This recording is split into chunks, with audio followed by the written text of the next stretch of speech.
Bonjour, bonsoir la famille, j'espère que vous allez bien. Zambi azobatila. Voilà la famille, lelo nazosala recette ya ngai ya kokalinga. Mpona banda recette nanga nazwi ngai nanga natie na moto nazotokisa yango. Voilà, nasisi kotokisa ngai nanga natie ngai nanga na liboka. Na oya rouge wana bozomona eza ba poivron ya rouge na kati mwa moke na tout yango ensemble na ngai nanga eza banganga oka tosomba awa oyo ezala déjà na ba congélateur.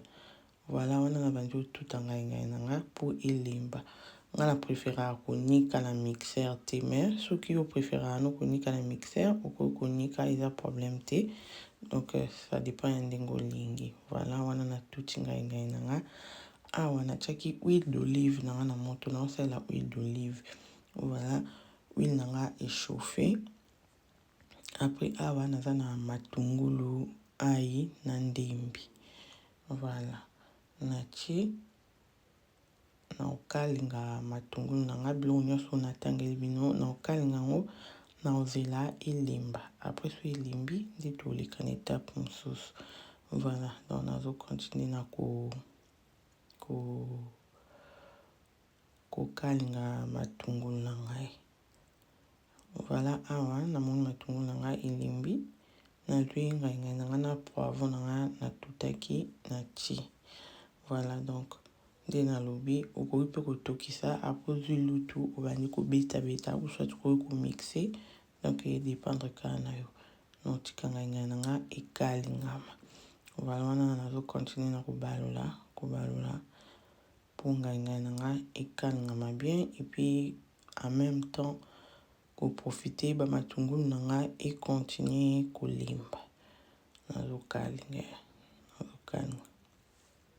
Awa nazwi mwa mbuma nanga tomate moko natie. Donc natie mwa tomate moke. Okosala tomate oyo olingi, okosala tomate ya fraîche. Mais nga na tomate ya fraîche te, c'est pour ça nasaleli tomate oyo. Ngai pe esinga nango tomate ebele te. Et puis otia selon quantité ya biloko no ozolamba. Wana natie tomate nanga nazo fina po epanzana bien, nazo continuer kobalola pona ekalingama. Awa naza makayab nanga nakalingaki makayab nanga déjà et puis naza na mbisi nanga ya okauka ya njombo.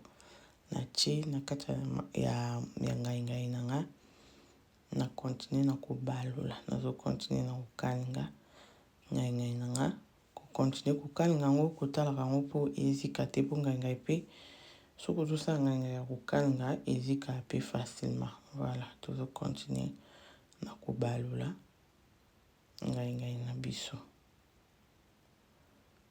Voilà la famille, tomoni ngai nanga 18 ans nango pona kokalingama. Natie assaisonnement na ngai. Voilà, natie assaisonnement na baluli nazwi mwa citron natie po nga na trouvaki ngai awa ezala nango mpenza na ngai te, mais ezo dépendre na moto. So omoni eza ngai ekobakisa no citron te otiki, mais so omoni eza ngai te olingaka mpenza eza ngai okosala ndeti nga obakisi ba nombre de citron selon ndenge olingelaka ngai na yo. Voilà, wana tu continuer na kobalola po eza ngai ya kokalinga. Voilà, nazwi mwa mai mokie parce que huile déjà esala mosala nango, mais nayoka mwa mai mokie natie po juste et permettre pe biloko nanga esangana très bien, mais na besoin ya mai mpenza ebele te.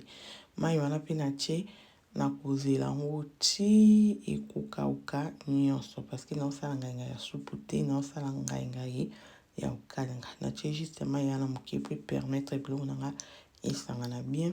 Na continuer na kobalola yango, nazo contrôler moto nanga eza na se. Voilà, comme tout le monde les goûts de ça. Donc nanga vraiment talaka na goût ebele te, mais et puis c'est déjà pour ça kolia. Na otika wana moke après tolika na présentation. Voilà la famille, résultat nganga na biso yango na yusi bino c'est beni.